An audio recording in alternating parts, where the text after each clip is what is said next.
Migao mar somo koriwore kod tend arita kwe kaunti ma Migori ochako chenro mag jiwo arita skunde duto e kaunti no.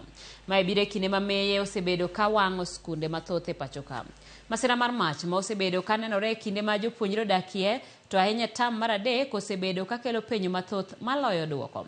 County Commissioner ma Migori Mutwa Kisilu wacho ni gidhi bedo kod twak kod jokanye sekta mar somo ma oting'o jonyuol kod jopuonjre mar twak e weche mag arita e skunde.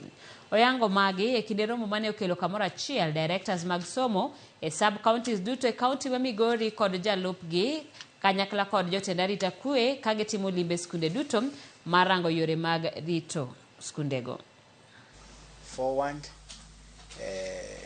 sensitize our population, the stakeholders in the education sector, and also ensure that where we have to have responses, we bring in the relevant departments. With us, we have Red Cross.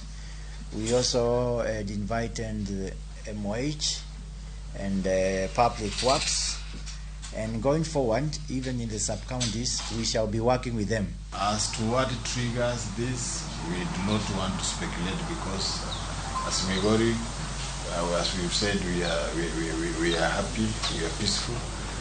And some of the measures that we have put in place enhance the security guards within the boarding areas.